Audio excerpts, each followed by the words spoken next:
powered by ITIL.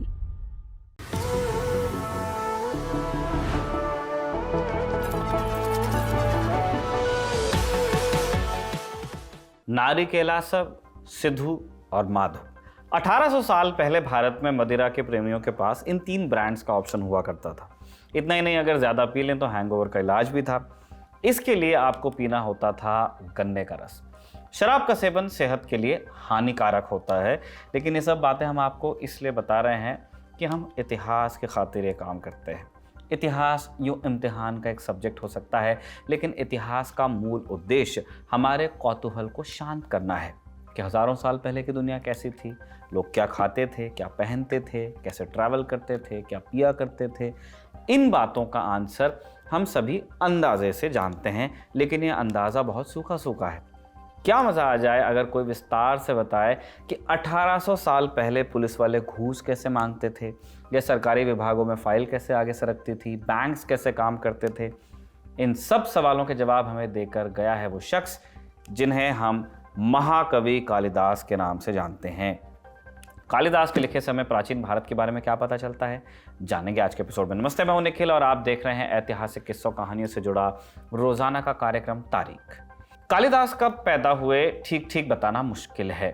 अलग अलग source उन्हें ईसा पूर्व 1ली सदी से लेकर 4ठी सदी के बीच के काल का बता देते हैं। कहानी के मुताबिक कालिदास की शादी विद्योत्तमा नाम की एक राजकुमारी से हुई थी।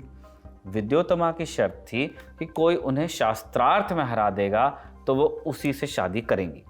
विदुषी थी, कई विद्वान आए, लेकिन कोई विद्योत्तमा को हरा नहीं पाया। अंत में विद्योत्तमा से बदला लेने के लिए ये सब लोग कालिदास को लेकर आए।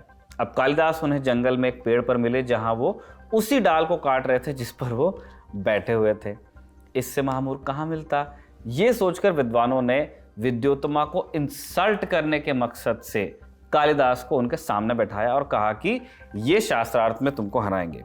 अब शर्त यह थी कि कालिदास मौन रहकर जवाब देंगे, कुछ बोलते नहीं है ये मनीषी। ऐसा उन लोगों ने बोल दिया, बात उड़ा दी, हवा उड़ा दी। अब विद्योत्तमा को ये सारी चीज़ें थोड़ी नई तो लगी, लेकिन इस तरह के लोग हुआ करते थे तब भी, अब भी होते हैं, जो हाईली इंटेलिजेंट होते हैं, कुछ बोलते नहीं हैं। तो विद्योत्तमा ने एक्सेप्ट किया कि चलिए ठीक है, करते हैं शास्त्रार्थ। और पहला सवाल पूछते हुए एक उंगली उठाई। उनका मतलब था कि परमात्मा एक है। अब कालिदास को लगा कि विद्योत्तमा उनकी आंख फोड़ने के लिए उंगली उठा रही हैं, तो जवाब में कालिदास ने 2 उंगलियां उठाई और वो कहना चाह रहे थे कि वो विद्योत्तमा की दोनों आंखें फोड़ देंगे। लेकिन विद्वानों ने विद्योत्तमा को बताया कि कालिदास के अनुसार आत्मा और परमात्मा 2 चीजें हैं। इसके बाद अगले सवाल की बारी आई। अब की विद्योत्तमा ने अपना पूरा हाथ खोलकर दिखाया। आशा था कि 5 तत्वों से ये संसार बना है, दुनिया बनी है। कालिदास को लगा कि विद्योत्तमा कह रही हैं कि वो उसे थप्पड़ मार देंगी। जवाब में कालिदास उन्हें घूंसा दिखाने लगे। बोला कालिदास ने कुछ भी नहीं। जो आसपास विद्वान थे उन्होंने कहा कि कालिदास ये कह रहे हैं कि 5 तत्व जब आपस में मिलते हैं तब जाकर दुनिया बनती है, मिलेंगे तब दुनिया बनी। इस तरह शास्त्रार्थ पूरा हुआ और विद्योत्तमा मान गई कि कालिदास अति विद्वान है, और इसके बाद दोनों की शादी हुई। शादी के बाद जब असलियत सामने आई तो विद्योत्तमा ने कालिदास को घर से निकाल दिया। इस घटना से कालिदास बड़े शर्मिंदा हुए और उन्होंने ठान लिया कि वो ज्ञानी बनेंगे। इसके बाद कालिदास ने कई ग्रंथ रचे जो भारतीय साहित्य में सर्वोच्च कोटि के ग्रंथ आज भी माने जाते हैं। उनके 3 नाटक मालविकाग्निमित्रम, अभिज्ञान शकुंतलाम और विक्रमोर्वशीयम प्रेम और राजनीति की कहानियां हैं। इसके अलावा कुमार संभव और रघुवंश उनके महाकाव्य हैं जो देवताओं और राजाओं की वंशावली का वर्णन करते हैं। मेघदूत और ऋतुसंहार उनकी छोटी काव्य रचनाएं हैं जो प्रकृति और मानवीय भावनाओं के बीच संबंध स्थापित करती हैं। इन ग्रंथों की अपनी साहित्यिक वैल्यू है, लेकिन ये हमें हजारों साल पुराने भारत के लोगों के बारे में कुछ दिलचस्प बातें भी बता देती हैं। कालिदास के महाकाव्य रघुवंश में खीर या पायस चारू का उल्लेख मिलता है, जो आज भी भारतीय मिठाइयों में लोकप्रिय। खीर हमारे यहाँ बनती है। मोदक, जो गणेश जी का प्रिय भोग माना जाता है, इसका वर्णन कालिदास के सभी नाटकों में मिलता है। विक्रम उर्वशीयम में कवि मोदक के विभिन्न भागों की तुलना चंद्रमा की कलाओं से करते हैं। शिखरणी, जो आज के श्रीखंड जैसा एक व्यंजन था, इसका भी उल्लेख मिलता है। ये दही से बनाया जाता था और इसमें इलायची और लौंग जैसे मसाले मिलाए जाते थे। थे क्या? हैं, आज भी बनता है। स्पेशली मराठी होम्स में आपको श्रीखंड मिल जाएगा।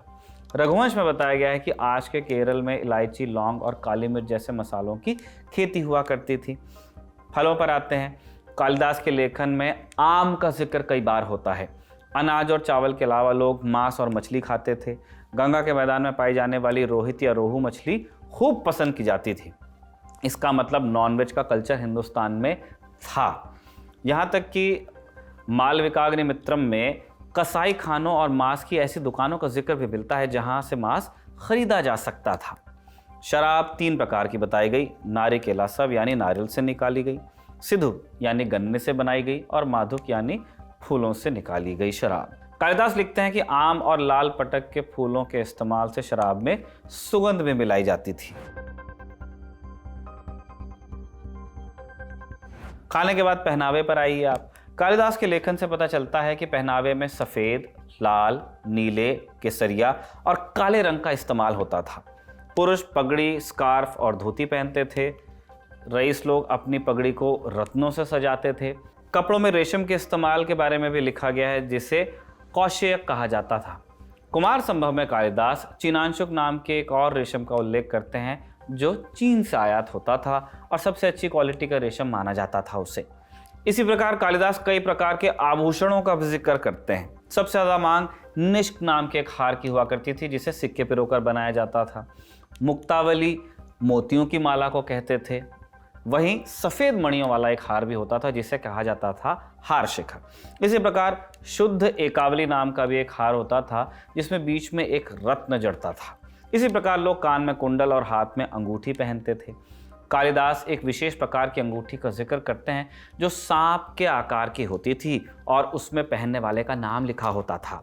कुमार संभव और ऋतु संहार में कालिदास बताते हैं कि लोग नहाने से पहले विशेष लेप लगाते थे जिन्हें अनुलेपन और अंगराग कहा जाता था। महिलाएं सफ़ेद रंग के एक पेस्ट से चेहरे पर पत्तियों का डिज़ाइन बनाती थी और होठों पर लाल रंग लगाकर उस पर लोध्र नामक लकड़ी का पाउडर लगाती थी जो आज की लिपस्टिक का एक प्राचीन स्वरूप माना जा सकता है।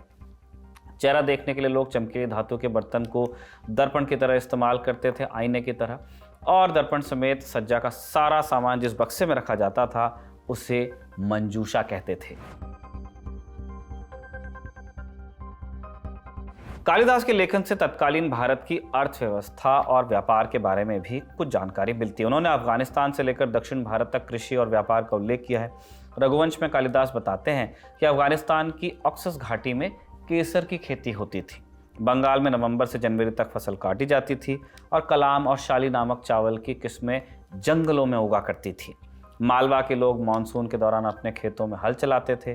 पांड्य देश यानी तमिलनाडु बहुमूल्य रत्न और मोतियों के लिए प्रसिद्ध था। कलिंग यानी ओडिशा और कामरूप असम, यहाँ से हाथी पकड़े जाते थे। हिमालय के जंगल रेजिन और सुगंधित तेलों के लिए जाने जाते थे। केरल के जंगल लौंग, इलायची और काली मिर्च जैसे मसालों की आपूर्ति करते थे। ये तमाम चीज़ें व्यापार के काम आती थी और व्यापार को सपोर्ट करने के लिए एक बैंकिंग सिस्टम भी था। कालिदास के लिखे से हमें निक्षेप नाम का एक सिस्टम पता चलता है। निक्षेप के तहत किसी चीज़ को जमा करने और उसे हासिल करने के रूल्स तय होते थे। वहीं न्यास नाम का एक दूसरा सिस्टम होता था जिसमें आप अपने पैसे बैंक में जमा कर सकते थे। कालिदास की बात गुप्त काल के शिलालेखों से भी पुख्ता होती है। मध्य प्रदेश के मंदसौर में मिले गुप्त काल के एक शिलालेख में प्राचीन भारत में गिल्ड्स या कामगारों के एक संगठन का जिक्र भी मिलता है जो ज़रूरत पड़ने पर लोन भी देते थे और पैसे भी जमा करते थे। कालिदास प्राचीन भारत के अंतर्राष्ट्रीय संबंधों का भी जिक्र करते हैं। मसलन अभिज्ञान शकुंतला में वो लिखते हैं कि राजा शिकार पर जाते समय यूनानी महिला सहायकों के साथ जाते थे। लगभग ऐसी ही प्रथा का जिक्र यूनानी इतिहासकार मेगास्थनीज ने भी अपनी किताब इंडिका में किया है जो कालिदास से लगभग 700 साल पहले लिखी गई थी। कालिदास ने अपने लेखन में तत्कालीन राजनीतिक व्यवस्था का भी जिक्र किया है। अभिज्ञान शकुंतलम में वो सरकार को लोकतंत्र कहकर बुलाते हैं। हालांकि इससे उनका आशय डेमोक्रेसी से नहीं था। शासन व्यवस्था को वो लोकतंत्र का नाम दे देते हैं। जो भी शासन व्यवस्था है उसे उन्होंने लोकतंत्र कह दिया। मालविकाग्निमित्रम में वो मंत्री परिषद का जिक्र करते हैं जो शासन चलाने में राजा की मदद करती थी, कैबिनेट। मंत्री परिषद में 3 मंत्रियों का दर्जा सबसे ऊपर बताया गया, मुख्यमंत्री, विदेश मंत्री और वित्त तथा न्याय मंत्री। मंत्रिपरिषद की बात हो गई, ये कानून कैसे पास करते थे। कालिदास के मुताबिक कोई भी निर्णय मंत्रिमंडल के साथ ही लिया जाता, जिस पर मुहर लगाने के लिए राजा के पास भेजा जाता था। इतना ही नहीं, जैसा आज की नौकरशाही में होता है, मंत्री फाइलों पर अपनी टिप्पणियां भी दर्ज करते थे। मंत्रिपरिषद के नीचे तीर्थ या विभाग प्रमुख होते थे। इसके अलावा एक धर्माधिकारी होता था जो धार्मिक मामलों का प्रभारी होता था। कालिदास के लिखे से पता चलता है कि पुलिस व्यवस्था भी हुआ करती थी और पुलिस प्रमुख को नगरक कहा जाता था। अब सबसे दिलचस्प बात इन सब में यह है कि कालिदास के मुताबिक भ्रष्टाचार, रिश्वतखोरी और जबरन वसूली जैसी दिक्कतें तब भी थीं। मसलन अभिज्ञान शकुंतलम में जिक्र आता है कि एक पुलिस वाला नगरक मछुआरे से घूस के तौर पर शराब पिलाने की मांग करता है। ये तमाम ब्यौरे आपने सुन लिए। अपने शब्दों से हजारों साल पुराने भारत की जो तस्वीर कालिदास बनाते हैं, वैसी दूसरी तस्वीर मिलना कठिन है। कालिदास को कई बार इंडिया का शेक्सपियर भी कहा जाता है। शेक्सपियर ने जो काम अंग्रेजी भाषा और पश्चिमी संस्कृति के लिए किया, उससे ज़्यादा योगदान कालिदास का भारतीय संस्कृति में है, जबकि कालिदास शेक्सपियर से 1000 साल पहले हो गए थे। कालिदास का महत्व एक साहित्यकार के तौर पर हम जानते हैं, लेकिन आम लोगों का इतिहास बताने में कालिदास ने जो योगदान दिया है, उसका श्रेय उन्हें अभी मिलना बाकी है। बहरहाल इसी के साथ तारीख का ये शानदार एपिसोड हम कंक्लूड करते हैं। इसे कमल ने लिखा और विजय ने रिकॉर्ड किया। आप देखते रहिए दी लल्लन टॉप।